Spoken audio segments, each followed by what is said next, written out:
রান্না তো পারি না, 2 দিন 3 দিন ধরে এবারে এবার থেকে খাওয়ান দিতেছে। আমরা পানিতে বাস করতেছি, আমাকে দিকে কেউ তাকায় না, আমাকে অবহেলিত ভাবে রাখে।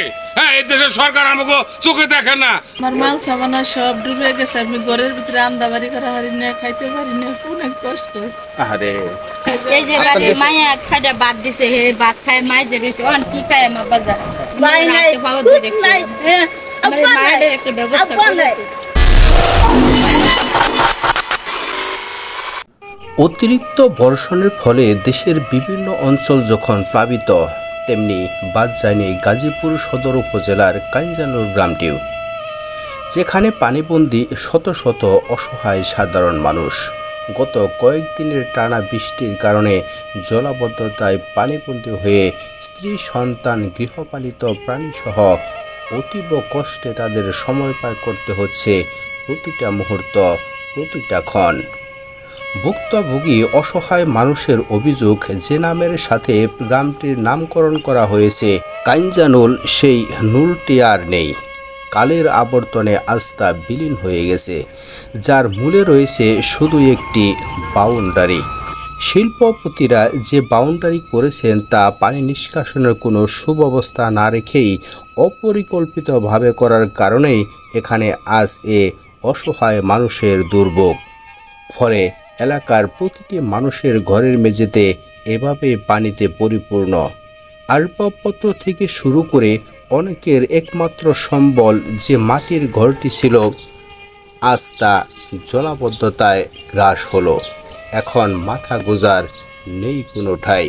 রান্না তো পারি না, 2 দিন 3 দিন ধরে এবারে এবার থেকে খাওয়ান দিতেছে। জিনিসপাতি নিয়ে যে বাইরে আছি, হাঁস মুরগি তারপরে কত কি পাখি নিয়ে বাইরে আছি। তাদের চোখে মুখে এখন শুধুই ঘোর অন্ধকার। কি করবে, কোথায় গিয়ে দাঁড়াবে? এ বিষয়ে আমরা কথা বলেছিলাম অত্র এলাকার একজন নেতৃবৃন্দুর সাথে। তিনি বলেন, আমি এই মির্জাপুর ইউনিয়ন বিএনপির সাবেক সাংগঠনিক সম্পাদক। আমি মক্কা মসজিদ হইতে এই রাস্তাটা সেই ঝর্ণার পার পর্যন্ত, এবং আমি গাজীপুর সদর উপজেলা বিএনপির আহ্বায়ক জনাব আলহাজ আবু তাহের মুসল্লি সাহেবের সাথে আলোচনা করেছি। এই রাস্তাটার ড্রেন অত্যন্ত জরুরি, এই বিষয়টা আমি তাদেরকে অবগত করেছি। এবং মির্জাপুর ইউনিয়ন বিএনপির সাবেক সভাপতি আলহাজ ফজলুল হক মুসল্লি সাহেবের সাথে আলোচনা করেছি।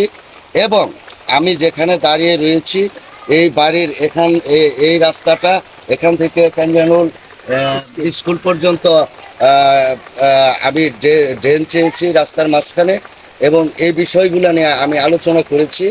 এবং আজকে যে এই যে জলাবদ্ধতা, এগুলা আমরা এখানে আপনাদের এখানে যে 300 থেকে 350 লোক এখানে পানিবন্দী একটি দুর্বিষহ অবস্থায় জীবনযাপন করতেছে, এই পানিবন্দী এবং জলবদ্ধতার মূল কারণ কি? এটার মূল কারণ হলো এখান থেকে আমাদের ড্রেন নাই, পানি নিষ্কাশনের ব্যবস্থা নাই। আমরা পূর্বে দেখেছি যে এখানে এই ডেকোর সিরামিক্স এই যে বাউন্ডারিটা করেছে, এই বাউন্ডারির এই পাশ দিয়ে একটা ড্রেন সেই তুরাকে চলে গেছিল, এবং এই ড্রেনটা তারা বাউন্ডারি করে এবং এই ভিডি ফুট এই ড্রেনটা বন্ধ করে দেওয়ার কারণে এই পানিগুলো আটকেছে। এই জন্য এই পানি এখান থেকে নিষ্কাশন হতে পারতেছে না, এবং এখানকার লোকজন বাড়িঘর। আপনারা কি আপনাদের পক্ষ থেকে কি তাদেরকে জানাইছেন? এখানে যারা কর্তৃপক্ষ আছে, যে ইন্ডাস্ট্রিয়াল কর্তৃপক্ষ যারা আছে, তাদেরকে আপনারা অবগত করেছেন? আমরা জানতাম না যে এই ড্রেনটা বন্ধ হয়ে গেছে, এবং যখন জানতে পারছি তখন আমি আমার নেতৃবৃন্দকে অবগত করছি এবং তাদের কাছে চেয়েছি যে এই রাস্তার মাঝখান দিয়ে অতি জরুরি একটা ড্রেনের দরকার, এবং ড্রেন করার পরে উপরে রাস্তাটা। তাতে আপনারা কত দিনের মধ্যে এই সমস্যার সমাধান করবেন? এবং এই বিষয়টা আমার নেতা আলহাজ আবু তাহের মুসল্লি সে কথা দিচ্ছে, এবং এই রাস্তার মাঝখান দিয়ে ড্রেন করে দিবে। এবং সে এমপি মহোদয় আমাদের এস.এম. রফিকুল ইসলাম বাচ্চু সাহেবের সাথে আলাপ আলোচনা করে কিভাবে এই ড্রেনটা করা যায় সে আমাকে কথা দিয়েছে। কত দিনের মধ্যে হবে আশা করা যায়? এবং অতি অল্প দিনের মধ্যেই এই ড্রেনের ব্যবস্থা করবে ইনশাআল্লাহ। ঘর থেকে পা রাখলেই শুধু পানি আর পানি। ছেলে সন্তান নিয়ে বড়ই আতঙ্কে দিন গুনছে তারা। কবে এই জলবদ্ধতা থেকে রেহাই পাবে? তাই ভুক্তভোগী পানিবন্দী অসহায় মানুষ তাদের হৃদয়ের কথা তুলে ধরেন। বন্যায় কাপড় চোপড় তরুণতা ইত্যাদি যা ছিল সম্পূর্ণ কিছু নিয়ে গেছে গা। আমরা পানিতে বাস করতেছি, আমাকে দিকে কেউ তাকায় না, আমাকে অবহেলিত ভাবে রাখে। হ্যাঁ, এই দেশের সরকার আমাকে চোখে দেখে না, জনগণ দেখে না, আমরা খুব অসহায় পড়ে রয়েছি। এই আমাদের গাজীপুরের সদরের এমপির কাছে অনুরোধ হলো, আমাদের এই এলাকায় জানি সুনজর সে তাকায়, জানি আমাকে জানি একটু সহযোগিতা করে, পানির থেকে যেন আমাদের মুক্ত হয়, এই আশাটা তার কাছে আমাকে রইলো। আমার মাল সাবানা সব ডুবে গেছে, আমি ঘরের ভিতরে রান্না বাড়ি করা হারি না, খাইতে পারি না, অনেক কষ্ট। আরে অসুবিধা পানি হিসেবে ঘরের ভিতরে যায় দেখে কি অবস্থা। ঘরের মাঝে আমার এই হুমার পানি মায়েরা লয়ে দিয়ে বসবাস করে। আমার অনেক কষ্ট বাবা, আমার এই ঘরে এই পানি বাবা, পাগারের মধ্যে পানি বাবা, পাগার ছাড়ে এই যে রুম আমি আমার নাম নাজনা, আমার নাম নাজনা, অনেক কষ্ট। হ্যাঁ হ্যাঁ হ্যাঁ আমার বাড়ি ঘর নাই, বাড়ি নাই, বাড়ি নাই, বাড়ি নাই। আমরা ঘরে একটু ড্রেনের ব্যবস্থা করে দিই, থেকে মুক্তি চাই। প্রতিবন্ধী মানুষদের লয়ে আটবার পাই না, কোনো কিছু করা পাইতেছে না, না আমার খাওয়া দাওয়া সব বন্ধ হয়ে গেছে আব্বাজান। আমরা একটু দয়া করে ড্রেনের ব্যবস্থা করে দিন। শান্তি নাই, শান্তি নাই। না ঘর নাই, ঘর নাই, ঘর নাই, বাড়ি ঘর আমার এনাতে একটা বাড়ি ঘরের ব্যবস্থা করে দেন। আব্বা নাই, ভাই নাই, নাই। আমরা খুব কষ্টে আছি, কেন, কারণ কি? আমরা পানিতে বাঁচতেছি, আমরা রান্না বান্না করা পারতেছি না, বাড়ি ঘর পুড়ে দিতেছে, আমরা খুব কষ্টে আছি। একের ঘরের ভিতরে পানি, আমরা কোনো ব্যবস্থা করা পারতেছি না, কোনো খাওয়া দাওয়া সব বন্ধ, রান্নাবাড়ি বন্ধ। হ্যাঁ বন্ধ। আমাকে আপনারা কিভাবে আমাকে ড্রেন দিবেন সেইভাবে সরকারের কাছে আমরা করেন। একটা ড্রেনই আপনাদের দাবি।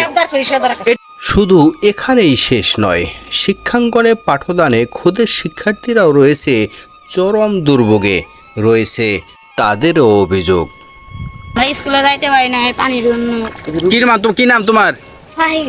তুমি রাস্তাতে যাইতে কি তোমার কষ্ট হয়? হ্যাঁ, ভালো লাগে না, মানে আমরা স্কুলে যাইতে গেলাম ভিজে যাই, স্কুলে যাই পর ঠান্ডা লাগতে পারে, স্কুল ড্রেস নষ্ট হয়ে যায়। ও, তা এখন তুমি কি চাও? এই পানির জন্য কি চাও তুমি? পানি যেন চলে যায় তাই ড্রেন চাই।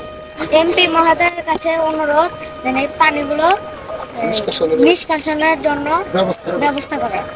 আমরাও চাই খুব দ্রুত পানি নিষ্কাশনের জন্য এমপি মহোদয়ের সুদৃষ্টি হবে এবং তার হস্তক্ষেপে পানিবন্দী অসহায় মানুষগুলো একটি শান্তির দীর্ঘ নিঃশ্বাস ফেলে কাইনজানুর গ্রামের সাধারণ মানুষগুলো সুখে ও শান্তিতে বসবাস করবে।